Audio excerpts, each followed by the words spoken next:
Welcome back, folks. Today we're doing something really simple. We are going to do parts of a handgun.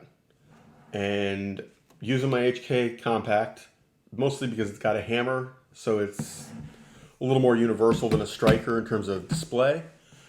We're also going to do parts of a magazine, both pistol and a rifle magazine. We're not going to get into the details of some of the more intricate parts, so to speak, internally. But we're going to go over the main key parts and anything special about them.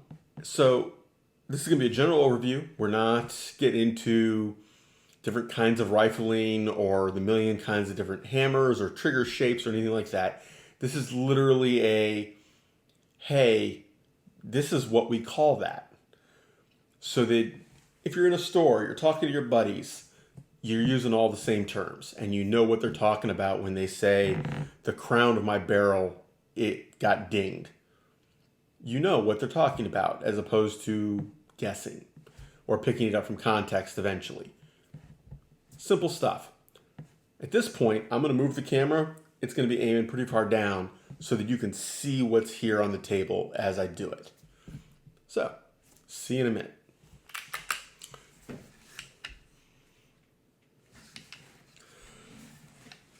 Okay, so we're going to start with the handgun assembled, and then we will look at it individually in pieces. But I can't show you the disassembly on camera.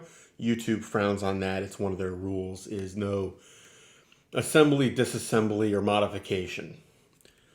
So, these are the grip. This whole area is the grip. This is the grip side panel, back strap, front strap. So I've got stippling on here, which is kind of that random skateboard grip tape kind of texture. On the front and on the back, we have what's called checkering. Underneath here, you've got the magwell.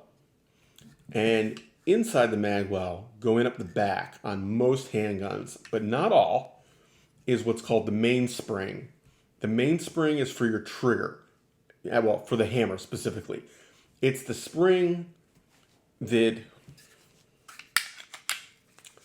it gives tension for the hammer to bring it forward when you let the trigger go, when you squeeze the trigger.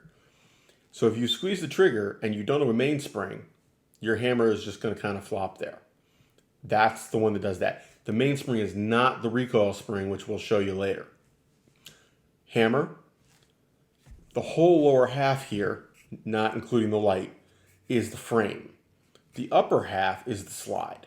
The slide has the barrel, the slide has the firing pin. However, it does not have the trigger or the hammer, even though the hammer is up in where the slide looks like it is. It's actually coming from the frame. Trigger, in this case, is a curved trigger as opposed to a straight trigger, which is if it just came straight down or was at an angle but did not have a bend to it, that would be a straight trigger. This is the trigger guard right here. They come in different shapes, rounded, smooth, square. I've seen kind of trapezoidal. Some of them have a finger lip up front here. This one, you can kind of see that it's got one, but it's not a great one anyway. And they'll have a little checkering on the front. If you're going to put your finger up in front, it'd be your offhand. And you'd be gripping the gun like this with a finger up here. And obviously I've got the light in the way. Flipping it around, we have a safety and a decocker. That didn't fire the gun, that decocked it. You notice the hammer is still sticking out. So it is down, and now I've got a double action trigger pull. We've already covered double action versus single action. That's a different video. Won't go into that again. We've got our mag release. Empty magazine. If I push down in this case, some of them are in, some of them are down. It releases the magazine. Up here, you have the slide release or slide lock. Usually the slide lock is the motion it's less the part, but it is the slide release. It's kind of a takedown lever in that you have to remove it to take the gun apart, but it's not specifically a takedown lever. Takedown levers are when that's the only job. Usually they pivot or are just pressed down and are like a lever to release things. So I've got rear slide serrations on this one. And on the HKs, they're pretty mild. I don't know how well that's showing up. Angle it to the light a little bit. They're just cuts in the slide. They give you something to grab when you're moving the slide to the back to chamber around. They don't have to be great. They don't have to be super extreme. You just need something to grab. These are very mild. Sometimes they're very deep cuts, very pronounced. You can also get them in various styles. Everything from like snakeskin style to I've seen like flag cutouts, everything. So you've got a rail up front here. This is an accessory rail. The HKs are non-standard, but on a lot of firearms that'll be a Picatinny or M1913, which is the same thing. It's two names for the same product. Rail section to mount lights. I've seen bayonets, lasers, all sorts of stuff. The HKs are kind of proprietary and there aren't too many accessories. In this case, I've got a Streamlight light up front. You can see I've got my rear sight, 2 dots, and we've got the front sight up here. These are mounted in dovetails as opposed to other options. There's straight in where they're peened underneath. There'd be no slot cut, and it would go straight down and be peened from underneath or screwed in. Glocks are actually screwed in for the front sight on some of their models. I think most. Not a huge Glock expert, so if I get anything like that wrong, forgive me, look it up, laugh at me later. It's all good. Right here, and we'll get a better view of this when I take it apart, is the extractor. In this case, it's an external extractor is what it's called, because you can see it on the outside of the gun. There's also internal extractors, particularly on 1911s and some other designs like that, but others as well, where it's not visible on the inside of the gun, or on the outside of the gun, and is actually fully inside the frame. Again, mechanically not a whole lot of difference. Some people have preferences. You can see the barrel in here. This is the chamber portion of the barrel. And you can see that I've got my serial number, some proof marks, and I believe, yeah, the caliber is also printed on it right there so that you don't mix up which ones you've got. If we look at the front, this area here, where it's under the front of the slide and there's no mechanical need for any of this except for holding the accessory rail. That's also called a dust cover. And historically what that was doing is literally protecting from dust coming in the front of the handgun. Because otherwise, there's nothing there. The rail isn't coming that far forward for the slides.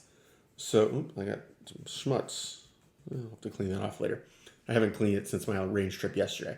Or 2 days ago.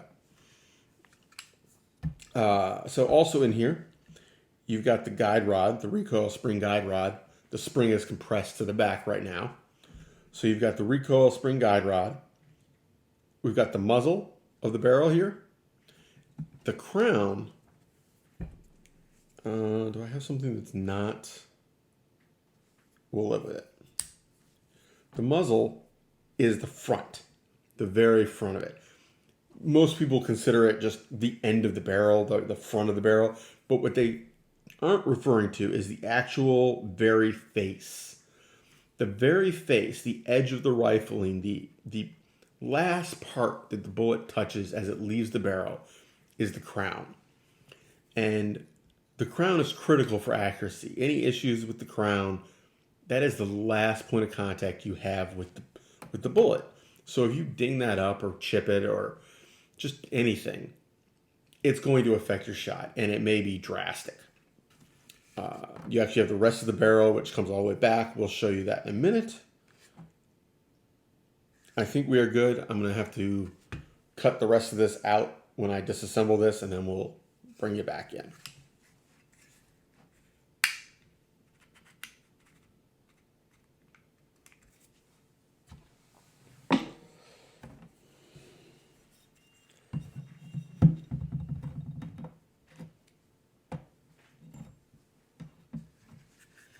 Okay. We are back. So we've got the slide off the frame now, and you can see the hammer is part of the frame assembly. This piece right here is the ejector. Now, what it's doing is when the slide comes back and is pulling a empty case with it, or even a full case, a full cartridge, the slide comes back and the round is caught on the back right here. It's captive here. And when it hits here, this is in the way. So the round pivots and ejects outside here. Now, it pivots because, and I really don't know how all that's going to show. Right here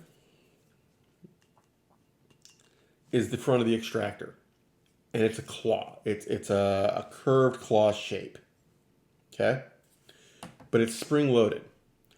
So when you're extracting, when you're pulling that round out of the chamber, it can pivot to the right when it hits the extractor, hits the ejector. You can see the slide rails on the HK. They're very small, and they kind of look like they're plastic because they've got plastic around them, but there's actually metal inset into the frame, front and back, that the slide rides on. This is the trigger bar. Glocks have something similar. This is transferring the effort from the trigger. You can see the hammer going here. From the trigger to the back to a lever that is moving the hammer. This was the slide release. You can see the pin that goes all the way across the gun. You've got a feed ramp here. The individual, this is not going to work well. So this isn't going to work well. This is a 45. This is a 9mm, but it would slide up and chamber because your magazine is positioning the round right about here. And it's got to feed it, and it's tilted, and it catches, and it gets levered up in. But it gets slid up under that claw at the same time it is being shoved into the chamber. And this area in here is the chamber. So the round will sit flush in here or out just a little. Usually it's to the edge of this upper shelf. So these are the recoil lugs for the barrel. And this is what it's going to ride on. In here, there's a little bar that this pivots on. And it slides back and then tilts down to release from here. So we're going to put this back in. So when the slide recoils, it starts coming back together. The whole assembly comes back together.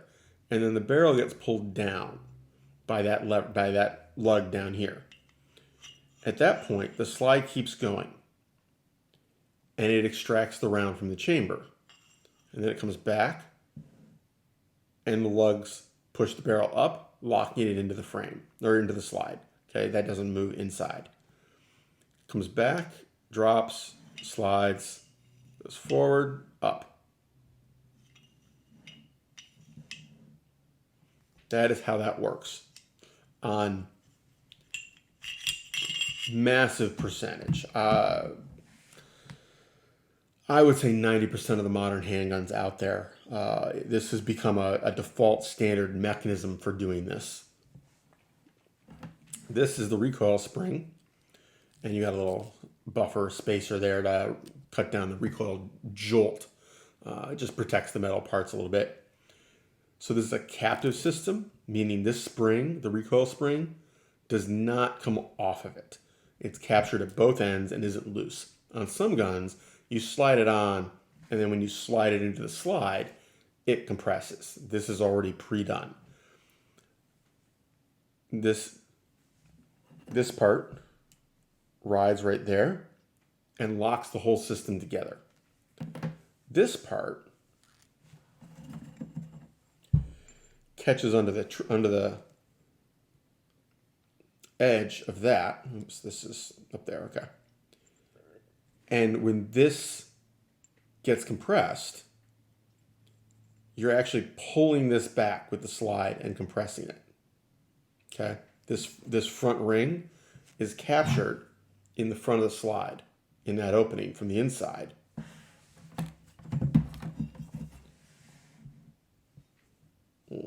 This way. Right there. And when you push, so when the slide comes back, it compresses that spring and soaks up the recoil and controls the speed that the slide comes back with. It's all a juggling act. It has to be balanced or the whole system doesn't work. It either jams, doesn't feed the next round, or just abuses the parts and wears them out faster. Inside the slide, you've got, let's see if I can angle this properly, you've got slide rail cuts that are what this slides on. The whole thing slides in those rails. You have, probably easier here, this is the breech face, and there's a little hole, which hopefully is visible. It's pretty visible this way.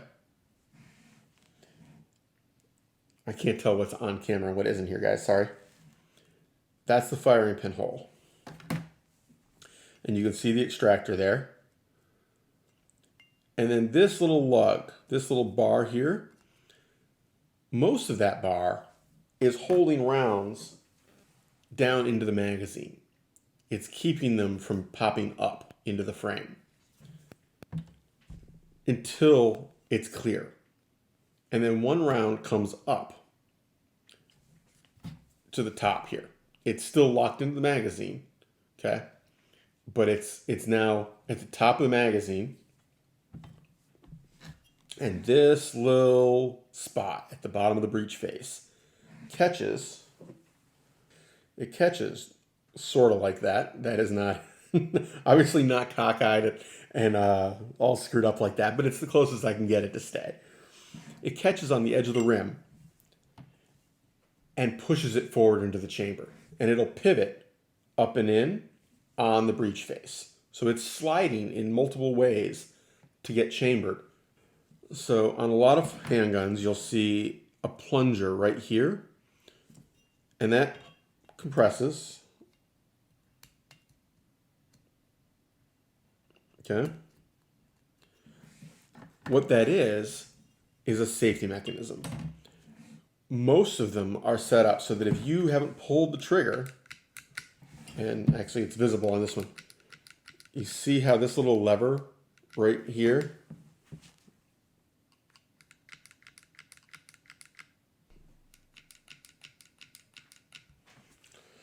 you see how that was going up?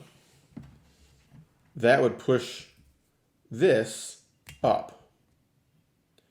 What that's doing is freeing up the firing pin so that it can go forward. What do we got? The back of it, right here, that little bubble is what the hammer is going to hit to send that firing pin forward. Okay, so I think I'm going to put this back together off camera. I'll edit it out. And then we'll go to a magazine. Magazines are about as simple as it gets, but the parts are pretty critical.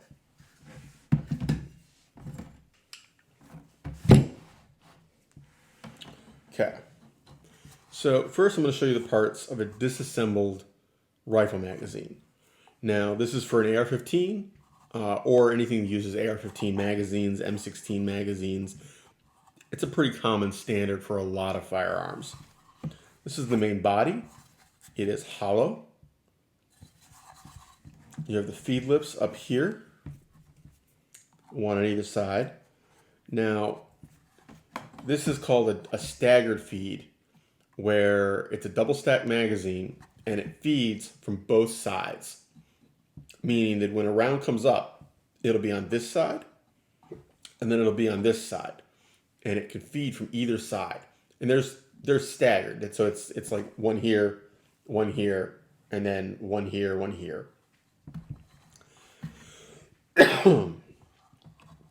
But what that means is you can feed straight down from the top. You don't have to slide them in. It's straight down. On a single feed magazine, you've got to get it under the feed lips and then back, because you can't come straight down on top. That's a key thing. Single feed rifle magazines are very annoying. Double feed pistol magazines are very rare. So this is the magazine catch area. This is what the catch on the rifle engages with. This little hump is so that you don't over insert the magazine. It's catching on the base of another part. We got the base pad.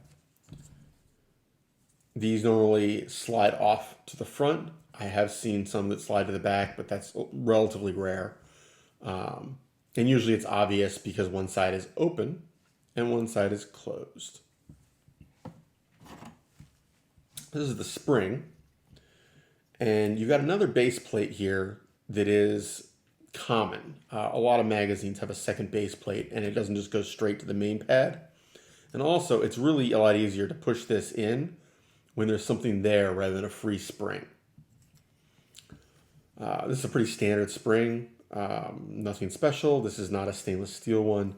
This is pretty generic for a rifle magazine spring. This follower is what's called a no-tilt follower, or anti-tilt. It's got two bars that come down front and back, and sometimes you'll only see like a short one on one side and different styles. But the idea is that these guide it through the magazine, okay? Rather than it being able to tip one way or the other as you compress it or as it releases. If it tips, it'll jam up. These have become very common, almost universal. This is the Magpul one. They sell them to a lot of people to use in their magazines. It is not specific to Magpul. Theirs are in, I would say, half the magazines being made these days, and a lot of people retrofit. You can see this bar and this valley are what make it a staggered magazine. You're always going to have one round that is a little lower than the other one. This helps you get it started correctly, because otherwise you'd be like, okay, put it in and lean it to one side, and it has, nah. This way, when you first feed it, the first round is always going to go to the left side of the magazine, and the second round is going to be here. Third round, so on. So that is a disassembled rifle mag. For the pistol mag, you've got the same kind of setup.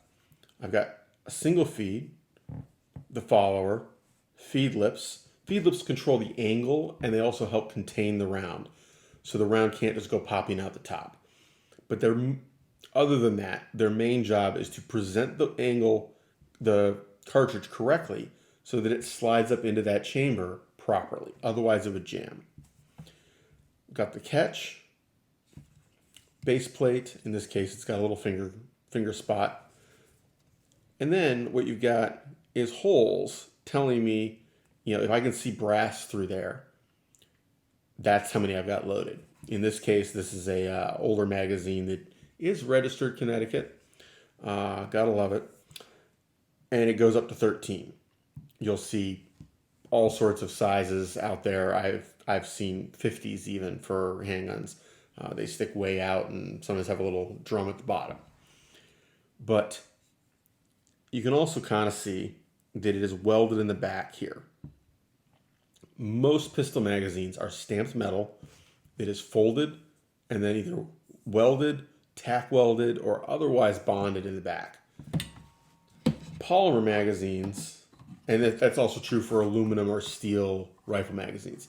Polymer magazines are two halves that are bonded front and back. As far as I know, nobody is making a one-piece body where they molded it all in one. I could be wrong, certainly could be. I've just not seen one personally.